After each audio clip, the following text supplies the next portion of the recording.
Japanese parenting secrets have shaped baby brain development for centuries, and Western science just figured out why they work. Researchers studied these habits and found something that surprised even them. Babies raised with these practices show stronger emotional regulation, better focus, and calmer nervous systems from infancy. I am breaking down the 5 most powerful ones today in plain language so you can start tonight. Stay until habit 5. That is the one the research says matters most, and almost no Western parent knows about it. Hint, it involves something Japanese parents do outdoors every single day. Before we get into the habits, this is not about copying an entire culture.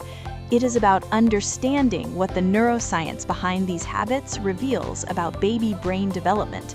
Small daily moments, simple repeated actions, things you already have access to right now.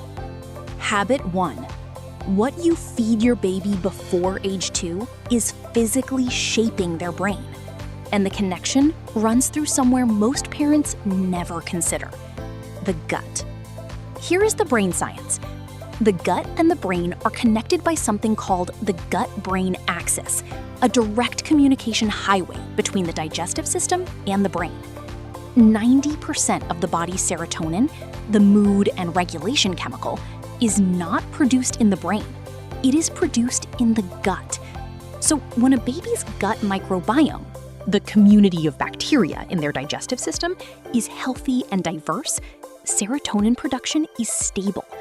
And stable serotonin directly supports prefrontal cortex development, the part of the brain that manages emotions, focus, and decision-making.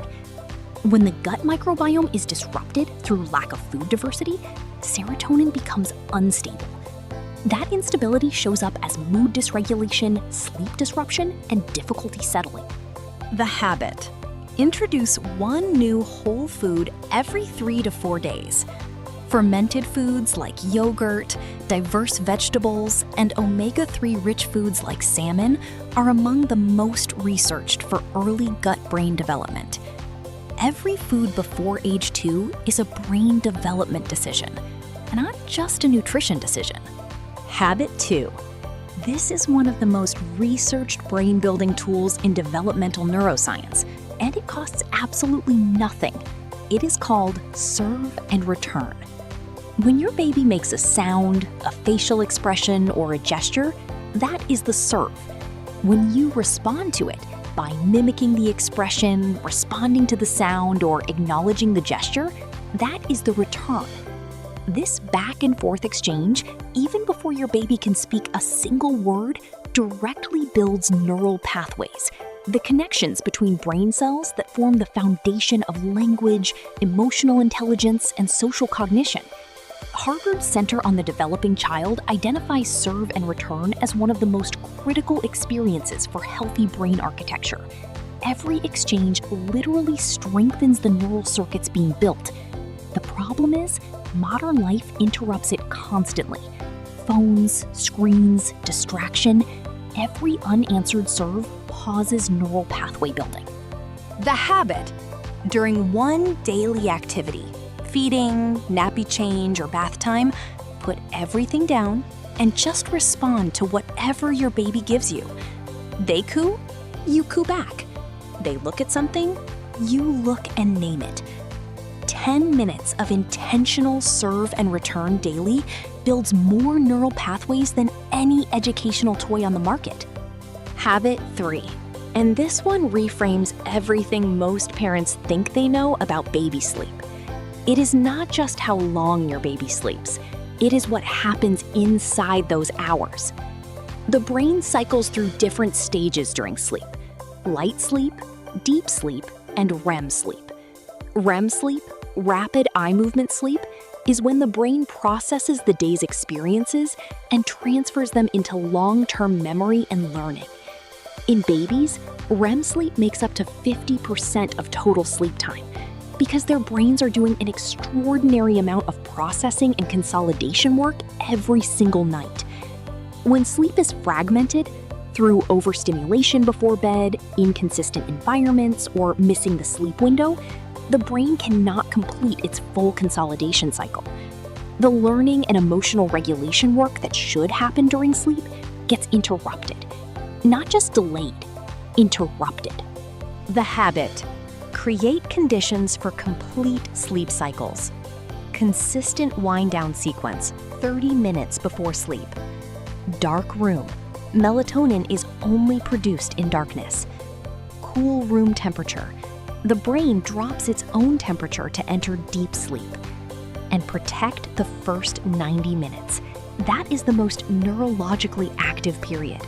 Do not disturb it. Habit 4. This one surprises most parents because it goes against instinct. It is called stress inoculation. And before you switch off, this is not about letting your baby cry. It is much gentler than that, and the research behind it is strong. Most parents instinctively protect their baby from every discomfort, every cry resolved immediately, every frustration removed. That instinct comes from love. But the neuroscience tells us something important. The stress response system in the brain, centered in the amygdala, which is the brain's threat detection center, regulated by the prefrontal cortex, develops its resilience through repeated exposure to small, tolerable challenges, followed by recovery. Small challenge, recovery. Small challenge, recovery. Each cycle strengthens the neural pathways that regulate emotional response. When a baby is protected from every discomfort, their stress response system never learns to recover. So when real challenges come, and they always come, the brain has no practiced pathway for returning to calm. The habit is gentle. A toy just out of reach for 30 seconds. A brief pause before picking them up. A moment of natural outdoor sensation before immediately soothing. You are not being unkind. You are building a brain that knows how to return to calm. That skill is one of the greatest gifts you can give. Habit 5. And this is the one that comes directly from Japan. And the neuroscience data behind it is some of the most compelling research in early childhood brain development that I have come across. In Japan, there is a practice called Shinrin-yoku. It translates as forest bathing. It began as a wellness practice for adults in the 1980s. But what the researchers discovered when they studied its effects on infants, that changed everything. Here is what the research found. Nature exposure, even brief, even urban green space, produces measurable reductions in cortisol, the stress hormone, in both adults and infants within 20 minutes of exposure. But beyond cortisol reduction, the neuroscience revealed something deeper. Nature environments provide a specific type of sensory input that indoor environments simply cannot replicate. Unpredictable movement, leaves, wind, light patterns shifting through trees, natural sound complexity, birds, water, rustling, variable textures and temperatures. This combination of unpredictable but non-threatening sensory input activates the brain's attention networks in a way that builds what researchers call sustained attention capacity, the ability to focus without effort. Studies from the University of Illinois and research published in Frontiers in Psychology both show that children with regular nature exposure demonstrate stronger attention regulation, lower cortisol baselines, and significantly better emotional regulation outcomes than children without it. Japanese children spend structured outdoor time in nature from infancy. This is not accidental. It is cultural neuroscience applied for generations before Western science had the language to explain it. The habit? 20 minutes of outdoor time daily in any green space, a park, a garden, even a tree-lined street. Not structured, not educational, just present in nature. Let the environment do the work. Your baby's brain is designed to respond to it. You do not need a forest. You just need outside. 5 habits. The gut-brain connection through food diversity. Serve and return conversations that build neural pathways. sleep architecture that protects the brain's consolidation work, stress inoculation that builds emotional resilience, and Shinrin-yoku, the Japanese nature practice that reduces cortisol and builds attention from infancy. None of these require expensive products. None require a perfect schedule. They require understanding what your baby's brain actually needs and making small, intentional shifts in what you are already doing. Now, I want to know, which of these 5 habits are you starting this week? Comment below, habit 1 through 5. I read every comment. And if this helped you understand your baby's brain differently, share it with one parent who needs to hear this.